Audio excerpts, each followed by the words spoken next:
Good afternoon, everybody. Thank you for joining us via Zoom for this exciting program on how to file your LLC. I want to just a couple housekeeping things. Make sure your mic is muted, and we are going to be saving all questions until the end of the presentation. Please put them in the chat towards the end. And we want to thank Ms. Tomar for being here with Paulino and Faro. And I'm going to turn the floor over to her on how to file your LLC. Thank you so much, Kate. Thank you for the introduction. Welcome, everyone.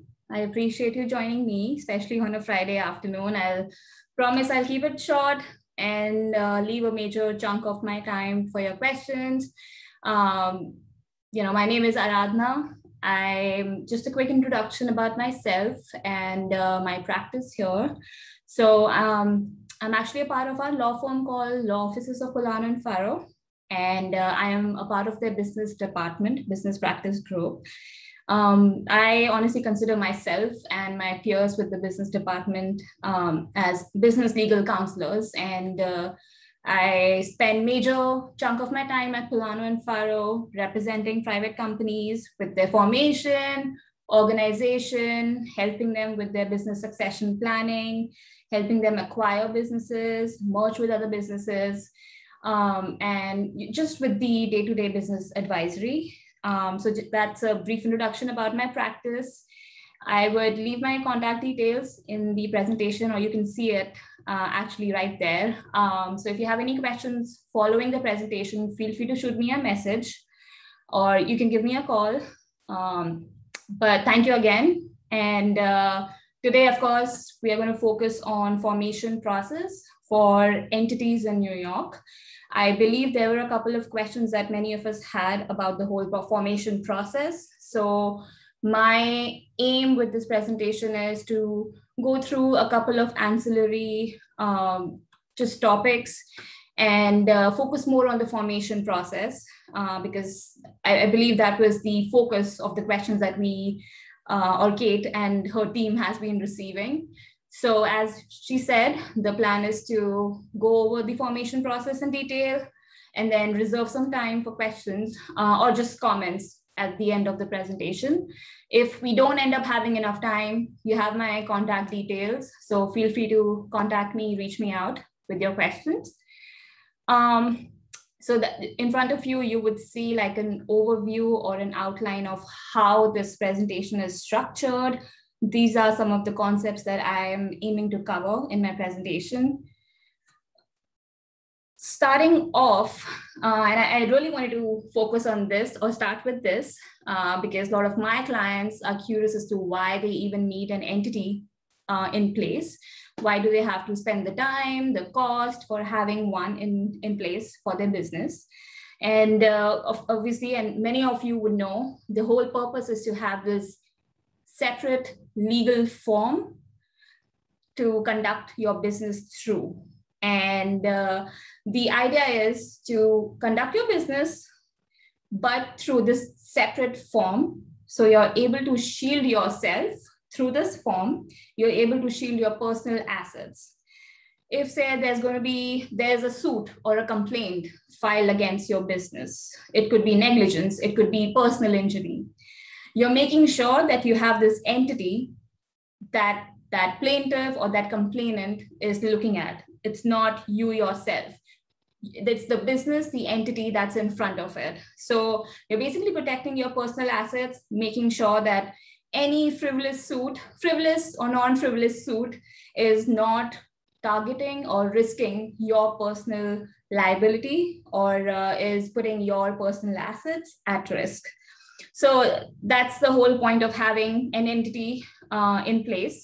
And there are a lot of entities. I'm sure you have questions about your type or your choice of entities. I do believe that my colleague, Michael Gionta Esquire, he did a presentation. The previous presentation was just on this topic. He talked about the types of entities, the pros and cons for each type of entities, and things that you have to consider while choosing one. So feel free to look at his presentation. It was super impressive, super detailed, and I hope that it'll help you. But the idea was to make sure I remind you that every type of entity has its own advantages, disadvantages.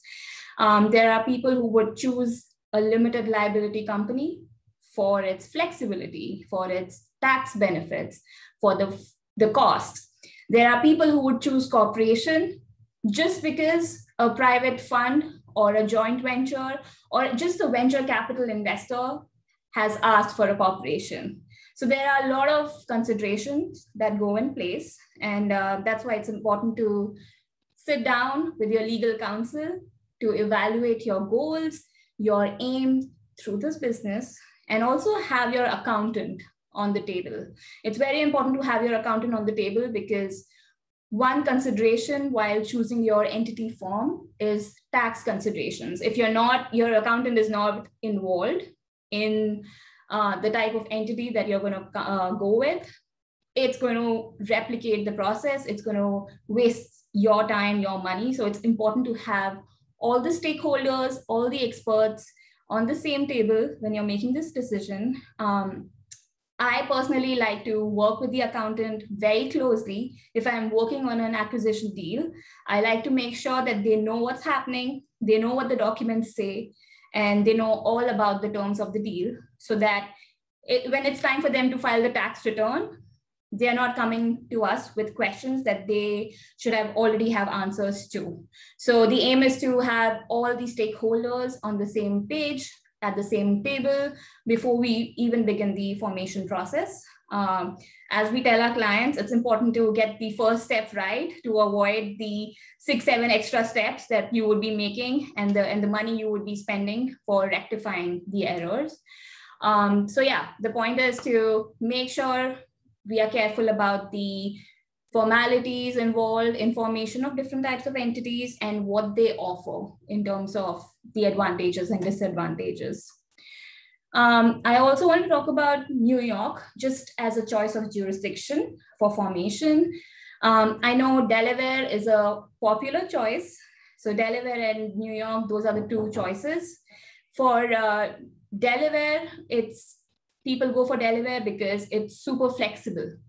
You can do literally anything under the sun, and especially as a majority stakeholder. So there's less protection for a minority stakeholder in Delaware. Delaware gives majority stakeholder the right, the deference to conduct their businesses the way it is. Of course, there are some fiduciary duties that they have to meet. But in New York, it favors minority stakeholders more. It has protections in place for investors who decide to pitch in money into your business in return of a minority stake in your business. So that's why New York is a good option. And I can talk more about how you can set up an entity in New York without actually living in New York. So that's something that I'll cover later on. But moving on with the formation process, sorry. Okay, I hope you're able to see it, but the slide in front of you should say formation process for LLCs. Now, I talked about the different types of LLCs, types of entities, but one thing that I have seen in my personal experience is that LLC is a very popular choice of entity. There are a couple of reasons. It's the ease of formation. There are no ongoing compliance requirements. So if you have an LLC in place, you don't have to have meetings.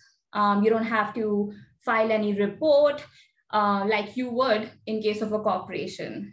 It's also the flexibility in the structure. So if I own an LLC, I can have a minority stake or minority ownership, even if my voting power is 100%. So if I have the power to literally one-sidedly decide all the decisions of the company, I can still own a minority stake. And that's the flexibility that LLC offers.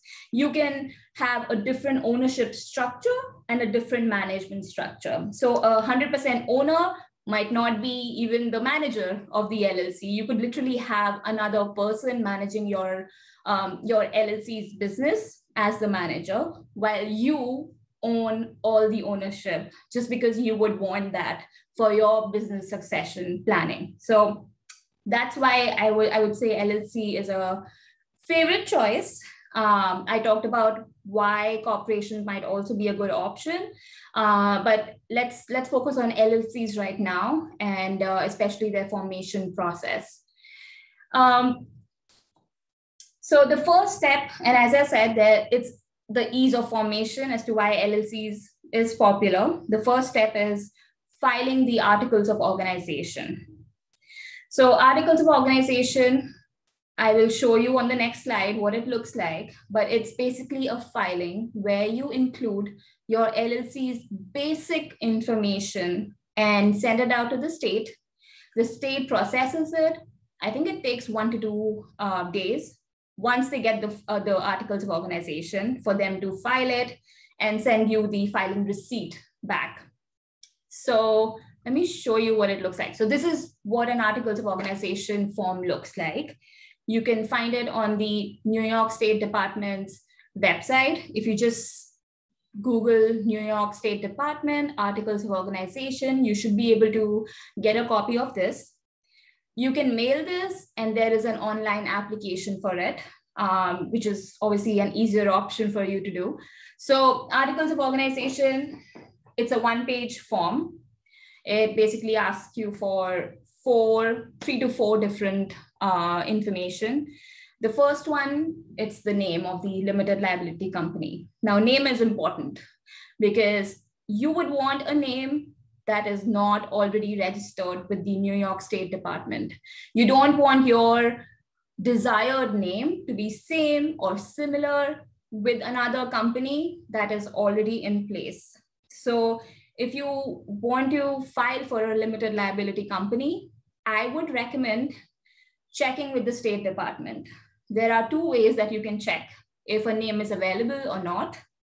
The first one is you send out a written request to the State Department. There's a fee of $5 per name, and you ask them for a confirmation as to whether or not your desired name is even available for filing.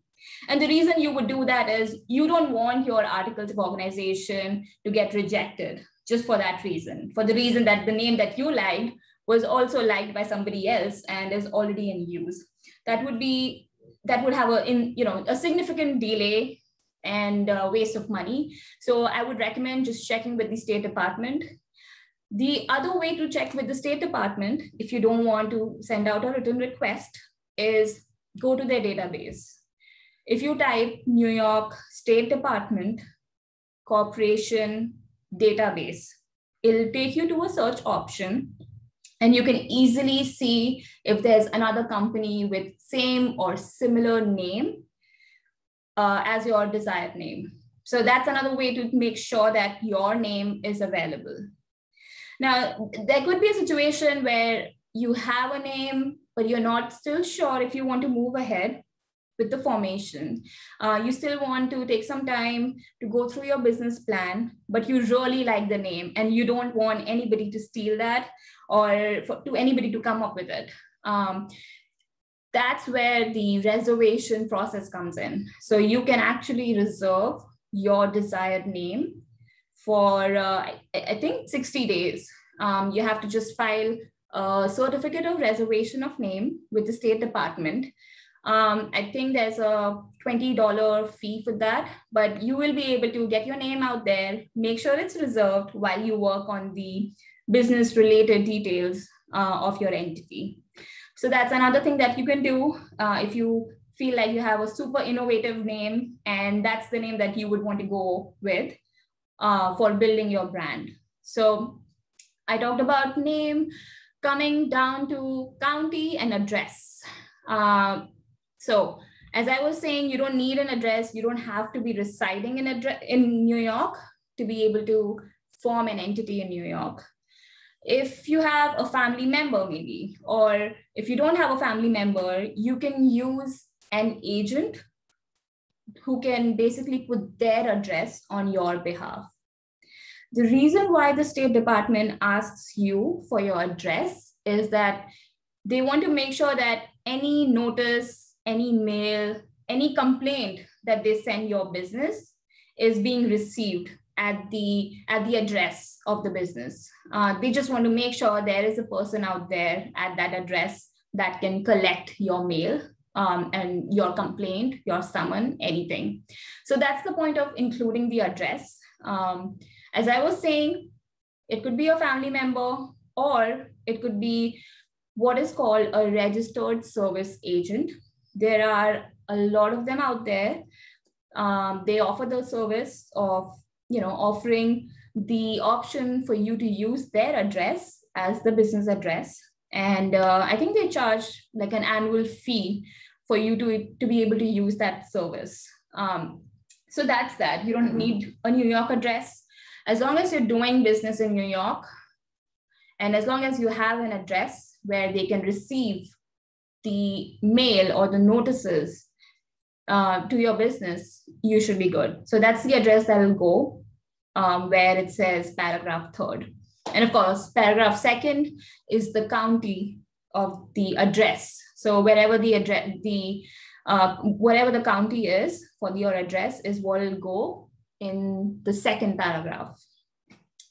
So that was the articles of organization, step 1. So you have to fill this out online, in writing, fill this out, send it out to the State Department for filing.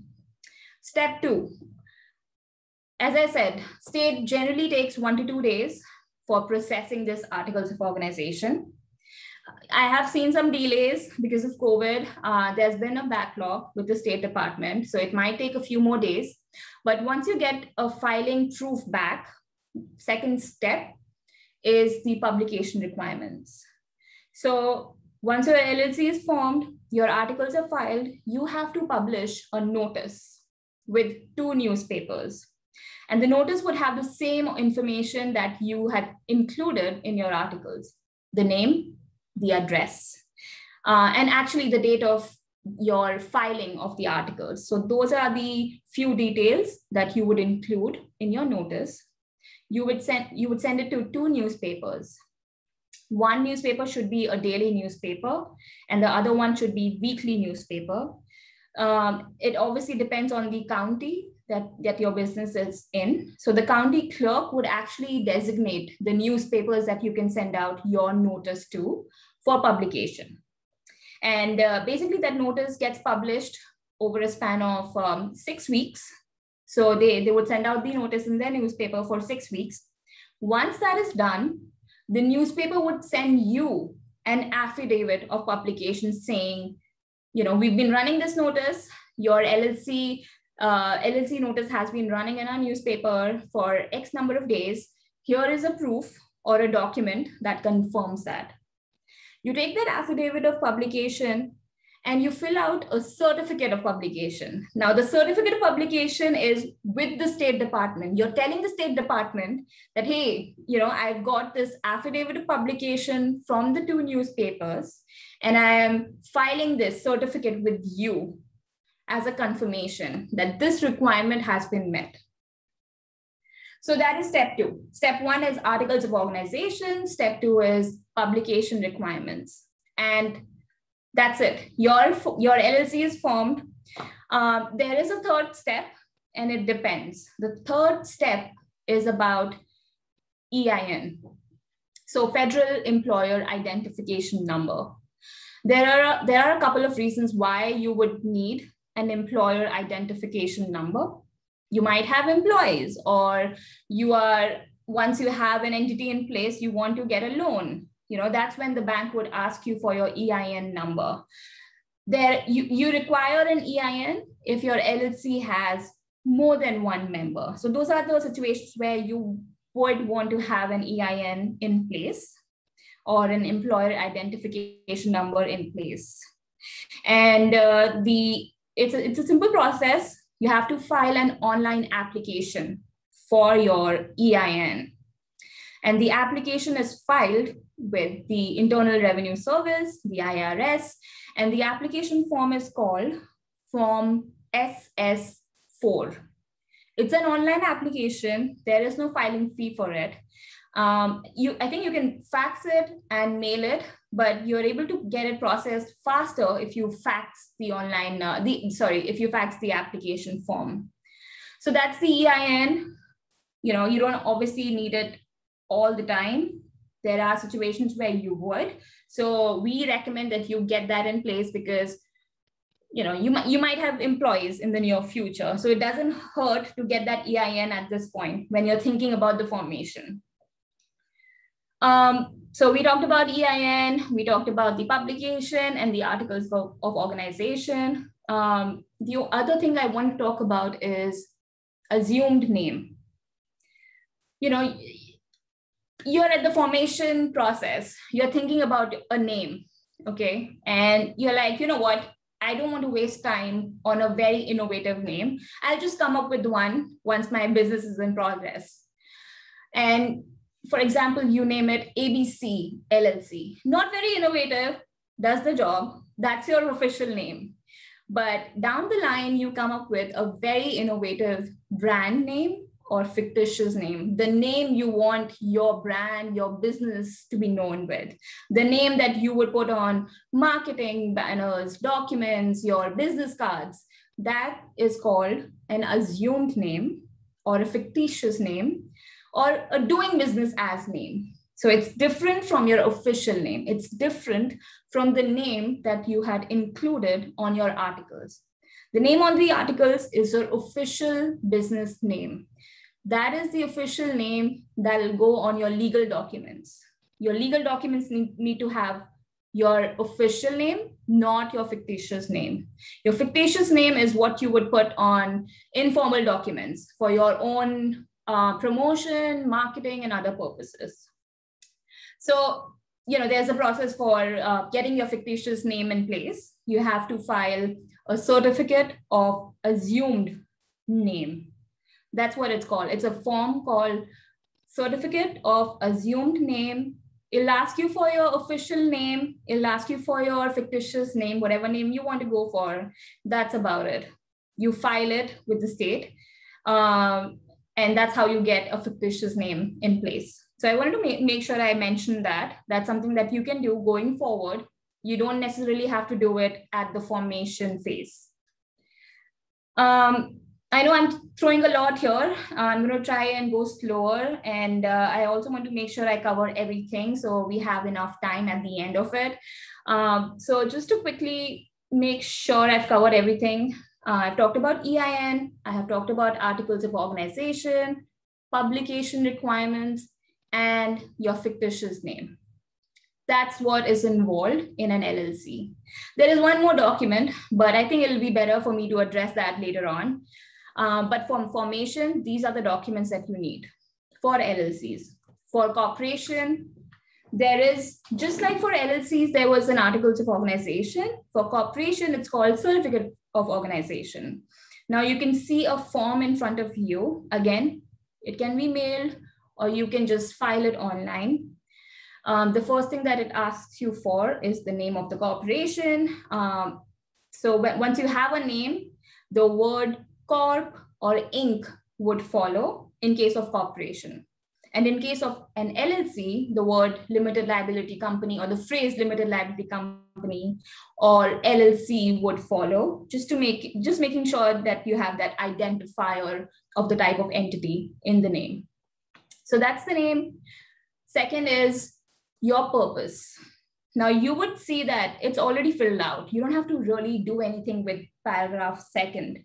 It has an all-purpose sentence, right? You don't have to touch it unless you just want to, you feel like you want to be specific in your purpose of the corporation.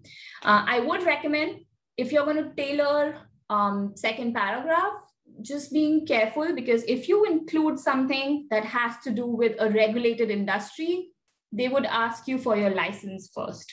So if I put something about nursing home or a childcare center or an insurance agency, anything about that, they know it's a regulated industry. So be ready to present your license for that purpose in advance with the state. So that's the purpose. Third is county. We talked about county. And fourth is shares. Now, paragraph 4 is important and not important depending on the situation. But basically in New York, you as a corporation, you are authorized. The maximum number of shares that you can authorize is 200. If those shares have no value. So if those shares have no par value, you can authorize only up to 200 shares, which means all the shareholders of the company can only have 200 shares in total. But if you decide that you want to set like a value for your shares, there should be like a minimum amount that a shareholder should pay upfront for their shares, or you just feel like you need to designate a number for your shares.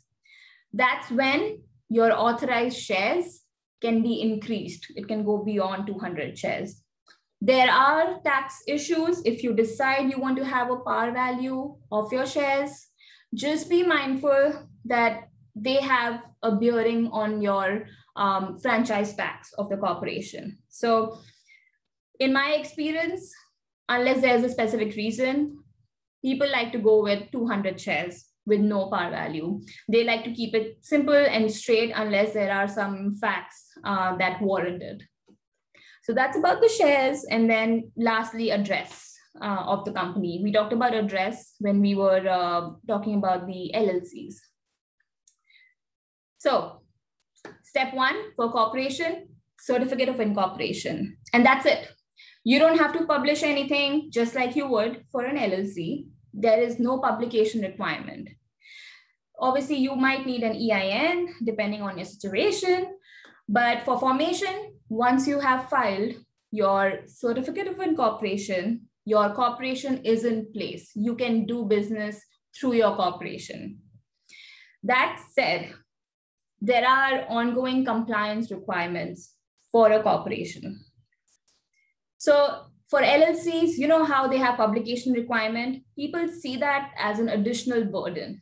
But honestly, for me, I see corporations as more trickier because down the road, there is more work to be done. There is something called biennial report.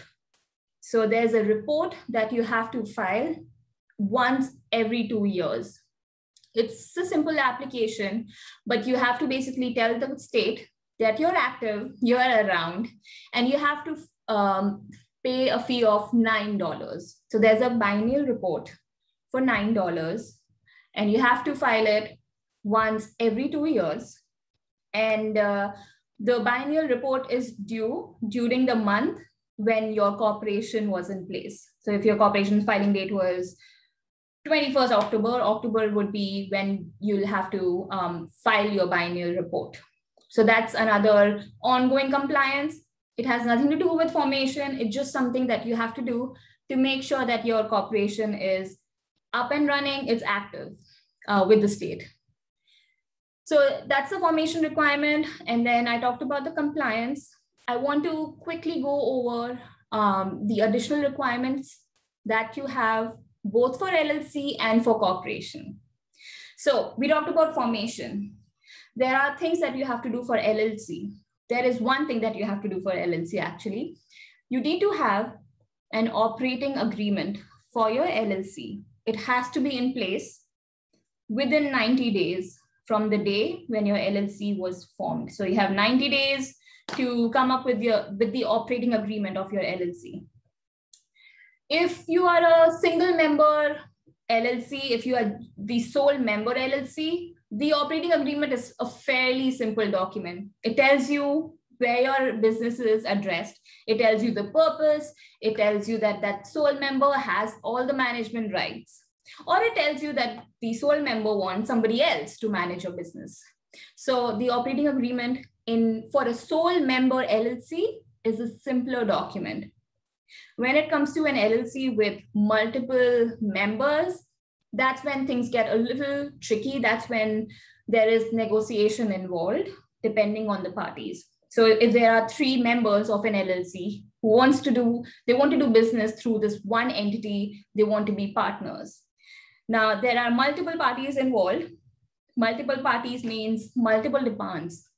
And at the point of formation, I haven't seen that much of, I would say, conflict between the partners. But as we go and go down the course of the business, things get a little, I would say, yeah, it's conflicting. It's conflicting. People have different aspects. They have different demands. There are people who want to retain the right of managing all the day-to-day decisions. There are people who want to retain only the major decisions of the company. So this is where your operating agreement is actually important. You're trying to have a document in place that will dictate clearly who's going to have what power, how much voting is required for what decisions. If you're going to go for a loan, you want to have something in your operating agreement that tells you that the loan should be approved by X number of members. You want to have that document to avoid any contentions, any confusion going forward. So that's why you need to have an operating agreement in place, especially where there's a multi-member LLC involved. So operating agreement is for LLCs. There is a similar document for corporations. It's called the bylaws. Now, the bylaws, they're more about, and they're mandatory. So you need to have bylaws in place, and they basically dictate how your corporation is going to be governed. That's why they're called governing document. They tell you how many directors are required, what is the minimum number of directors, how are they elected, how are they removed, how do they meet, how much notice do you have to give the directors or the shareholders to have a meeting. So those are the things that go in a bylaw. Now, in addition to the bylaws, there is another document that you need for a corporation. It's called the shareholder agreement. So it's the bylaw, which is mandatory, but the shareholder agreement is not mandatory. It's not legally required. It's just something that corporations, they have in place as a good business practice, especially corporations with so many shareholders. So you have a corporation in place, you would want to have a document that tells you how a shareholder can transfer their shares to some third party. What consent is required? Are all the other shareholders supposed to vote on that? So those are the things that a shareholder agreement usually covers. Not mandatory, but something that we should do when there are multiple shareholders involved. If you don't have a shareholders agreement, the New York law would dictate what will happen. It will control your business. And honestly, you would want to avoid a situation where the law tells you what is needed for the running of your business and for the management of your business. So that's why down the line, shareholder agreement is something that we recommend. It's not mandatory and it's not needed if there's only one sole shareholder involved, but just something that you might want to consider down the line. So we talked about operating agreement. We talked about bylaws for corporation, and then we talked about shareholder agreement. I want to quickly check the time to make sure I'm not exceeding. Oh, I actually have a few minutes. Okay, this whole presentation would have been incomplete had I not covered this another topic that I'm going to talk about.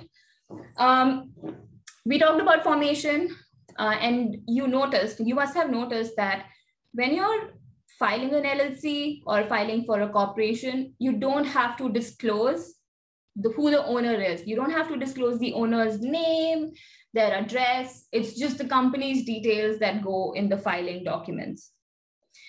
That might change pretty soon. There's another act that has come up. It's called the Corporate Transparency Act. And the act was introduced to make sure that the Treasury Department, they keep a check on the use of shell companies, for money laundering purposes or for just financial crimes, for terrorism financing. They want to know who owns companies. They want to change the New York and other states' requirements. There are states right now that require you to disclose who the owner is. Delaware would ask you for the director's name, for the owner's name. And there are other states. New York keeps it anonymous. And people actually liked that aspect of it. But unfortunately, things are going to change. This whole change was introduced in January. It's still a proposal. It's still in its initial stages. So it'll be interesting to see what's happening with that down the line. And it has already met with oppositions by the states. States don't want to spend the administrative resources and time to collect, owner information. They don't want to do that. And the response from the federal government is, we want to do it because we want to see who owns it. And we want to regulate the use of shell companies by people who are trying to launder money or who are just trying to take or misuse the protection of companies for their wrongdoings. So this is just a proposed change. What it does, it requires companies to disclose or report the information of beneficial owner. A beneficial owner of an LLC, it could be three people. First is someone who owns more than 25% of the company's ownership.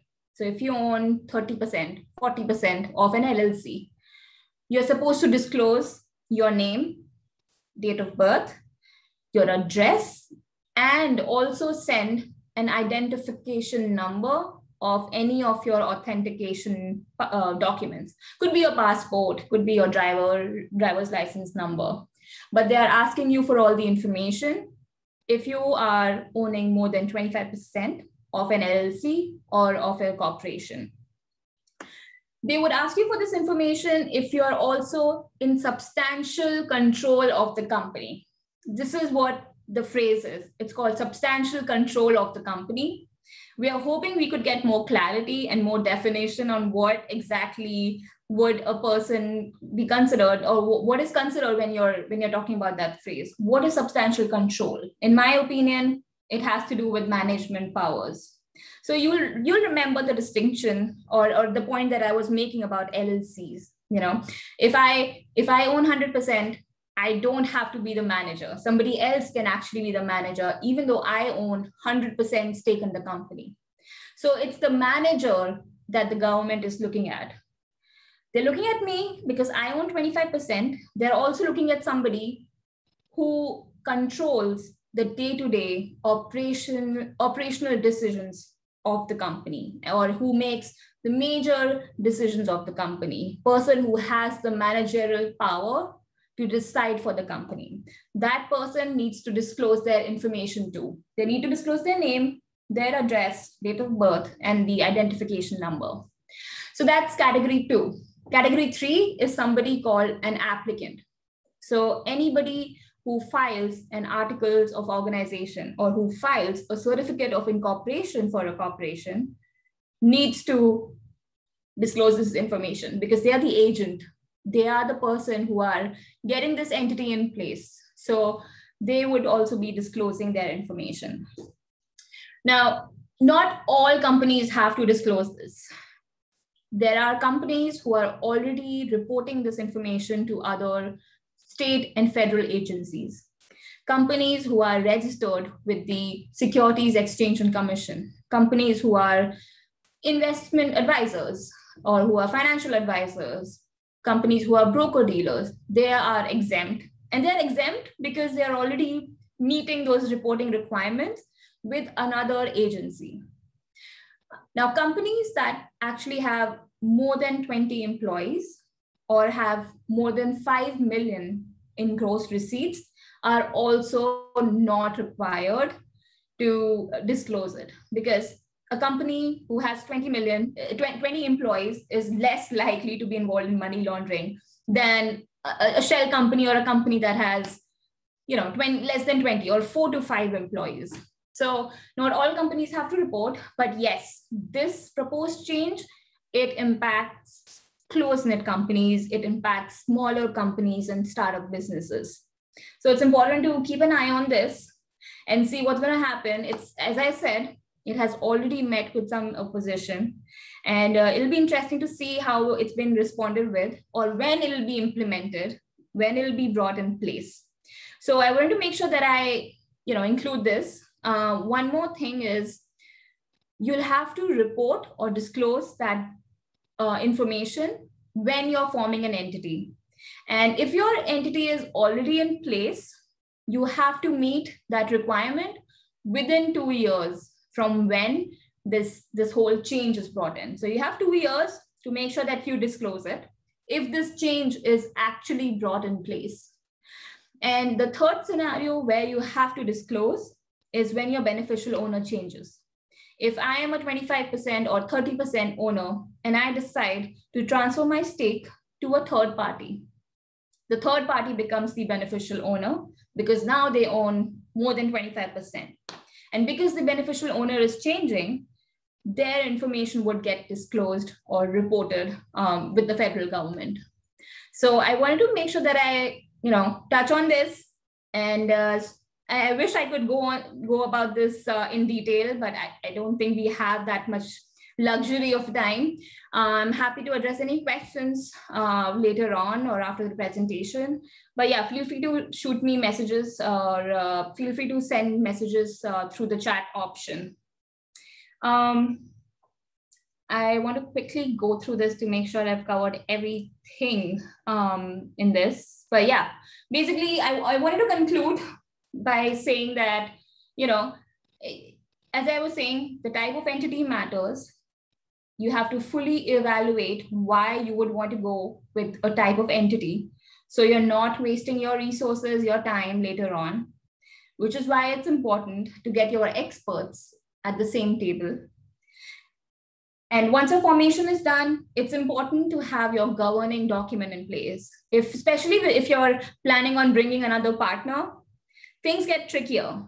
And as a corporate lawyer, as a business lawyer, I can't help but be pessimistic about things. I'm always looking out for possibilities where things might go wrong, and solutions for that scenario. So it's always inbuilt in me to think about those negative scenarios. And I have personally seen businesses getting affected and getting destroyed because, these two partners, they couldn't have a document in place that they could, at the formation, to have these things crossed up, like to have these things cleared and in writing. So it's important to take the time out if you're bringing in another partner, another business partner, to have, if you're an LLC, to have an operating agreement. And if you're a corporation, to have bylaws and shareholder agreement, if possible. As I said, shareholder agreement is not really mandatory, but something that is done as a part of your good business practices. So again, just wanted to make sure I remind you about that. And of course, as I was saying, if it's not, if your formation or your ongoing compliance formalities are not correct, if your formation was in error, if you haven't done or maintained your corporate records properly, this could really put your business at risk. This could tell the court that the veil that you were trying to use was just for misuse of the corporate form. There's something called piercing of corporate veil, where courts, they have the discretion. If they see something wrong, if they see that that the formation of your company wasn't done properly, if they see that there was commingling of funds, if they see that you've been doing things that shouldn't have happened, or you haven't been keeping proper records or proper minutes of your meeting, that's when the courts, they have deference to lift that veil, that corporate form, to see who's actually the person running all of that, running the business. So it's important to avoid that situation. It's important to have a proper formation of your entity, to keep proper, complete records of your entity, making sure that your entity has minute books. Now, minute books, it's basically this huge folder. I wouldn't say huge, but it depends. It's a folder that has all your company's documents. It has all your formation documents. It has minutes of all the meetings that your company has done. It has proper record. It has a list of all your shareholders and the number of shares that they own and when they became shareholders. It's important to have it, not just to avoid any situation where there would be confusion, but also to avoid a situation where the court would look at it. You don't want to get that situation in the court or in front of the court where the court would want to lift or pierce through that corporate veil. So that's why we recommend that our clients, even though their company is in place, it's formed, make sure it's corporate records, they are managed, they are included in a proper minute book, they are updated from time to time. If you're amending your operating agreement, make sure your operating agreement is also included in your minute books so we know what's happening, so you know what's happening and when it happened.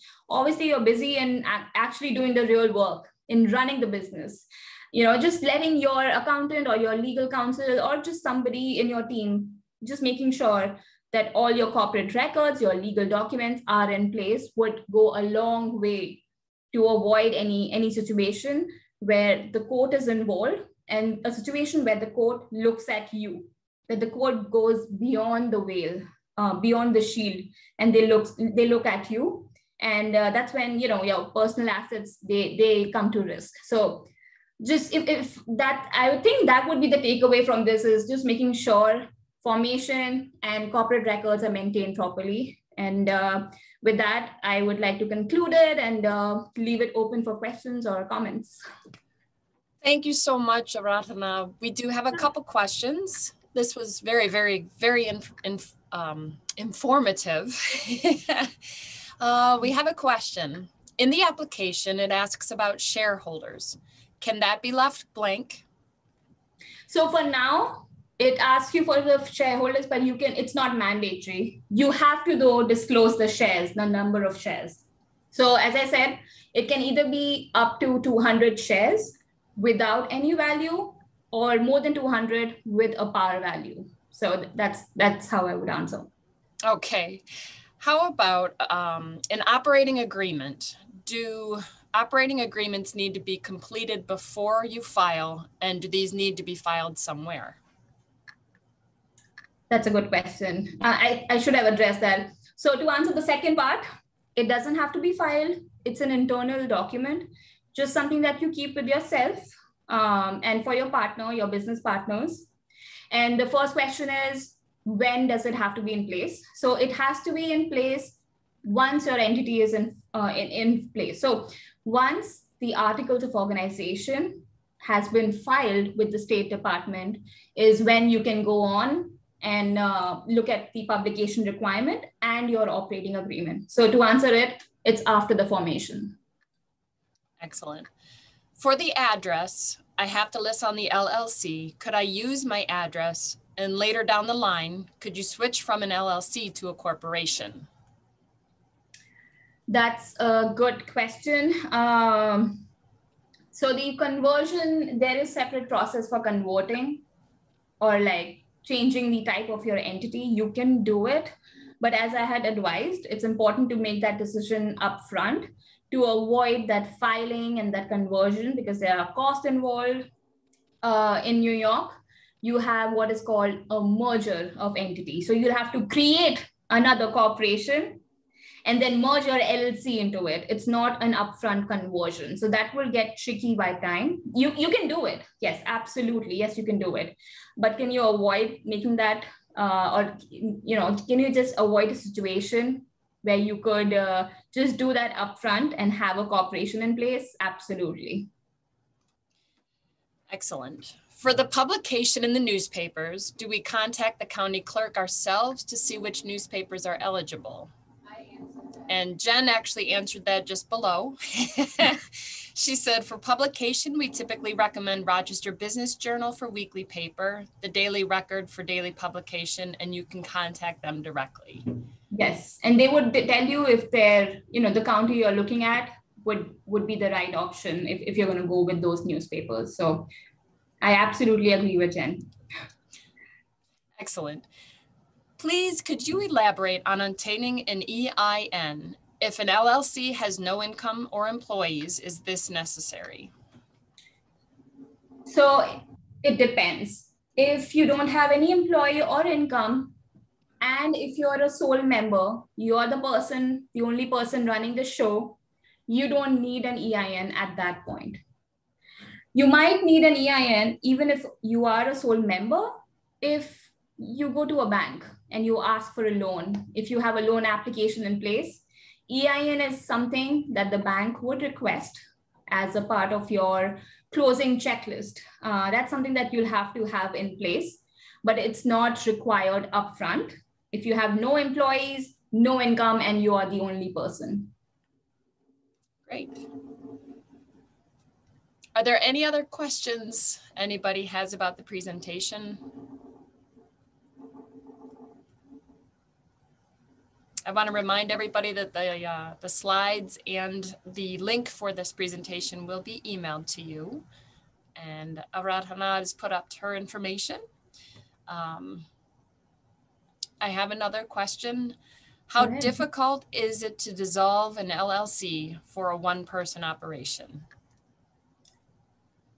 I like to use my favorite term. It depends. That's the worst lawyer answer I could give. I'm sorry, but so it depends on the situation. If you are a sole member LLC that was just in place, you haven't really done anything with the business, you're still new, you haven't taken a loan, you haven't signed a lease, you haven't really done anything with the business operation, it's fairly easy to dissolve it. And you have to file what is called a certificate of dissolution if you are an LLC. And you file that, the department would expect for you to wind down your business. So it's not just filing a document with the State Department. The dissolution process involves winding up your business.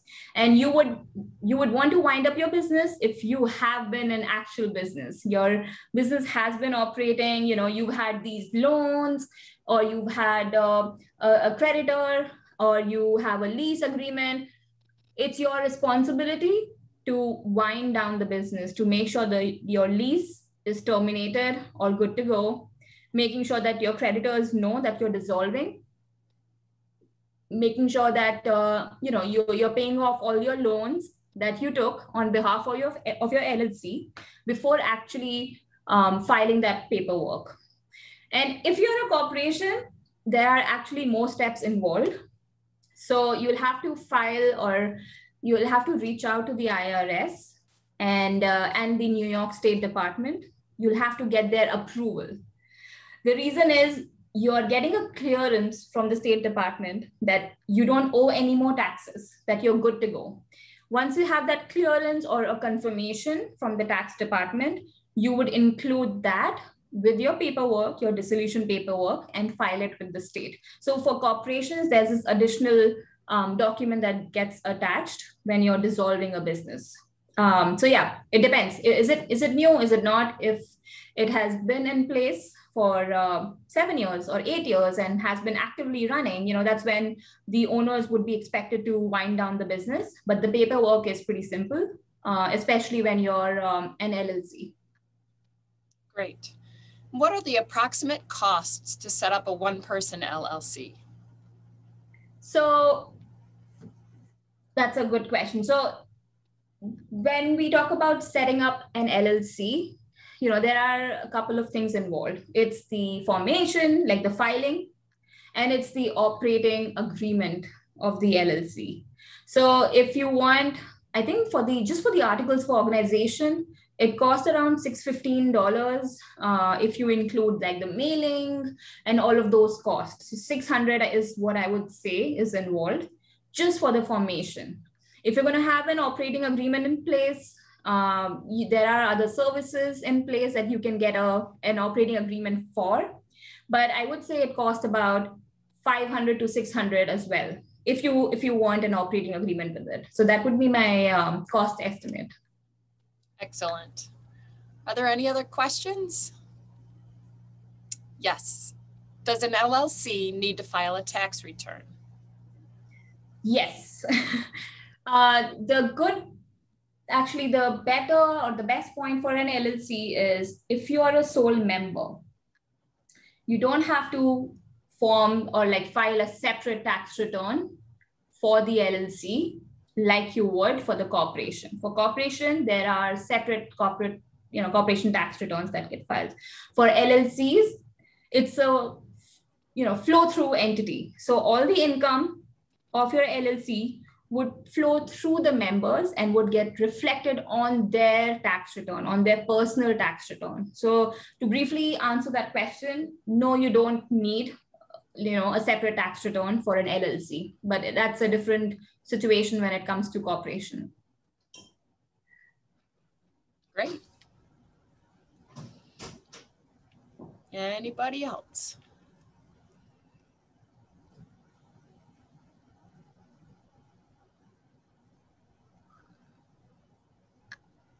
If anybody comes up with any follow-up questions or something that comes up in their mind as they're thinking through this, you have my details. And I can actually have you can just connect with me directly. And my paralegal, who actually does this on regular basis, she has dealt with more problems and formation than I have and has done this way more than I have. She would be happy to help you with your questions. And of course, I am there if you have any specific things that I can help you with. So please feel free to reach out. All right, we've got one final one here. Does filing differ if you have a multi-member LLC? No. So again, something maybe I should have addressed. For an LLC, it's just the same filing of articles for organization. It doesn't really, matter, or it doesn't differentiate if you have sole member or multi-member. So no. The only time that it'll differ is your taxes and the operating agreement. So the operating agreement would have more content to it. It'll have more clauses or language about management decision-making, and just the split, like the decision split between the two members or the three members. So the difference is only in the operating agreement and not in the filing. It'll have no bearing on your filing. Excellent. And we do have a comment. Great presentation. Thank you. It was very helpful. And will the chat comments be captured as well? And I don't believe that they are. I'm listening to Jen. I'm not sure. How about this? It depends. I don't know, but if they are able to be so, we will try to attach them. We'll do our best to do that. I just don't know. Okay, wonderful. Well, thank you very, very much, Aradhana. This was very, very useful, very informative, and we really do appreciate your time. Thank you very kindly. No, thank you so much. It's been a pleasure, and thank you for spending your Friday afternoon with me and on a topic like this. So I really appreciate it, and I know I've thrown a lot of things at the in the presentation, but I'm hoping it answers some of your questions, some query or things that you were thinking about. So I'm hoping it does that, and thank you again for your time, and thank you, Kate, and thank you, Jennifer. I appreciate it. Thank you, and have a great weekend, everybody. Have a great weekend. Bye.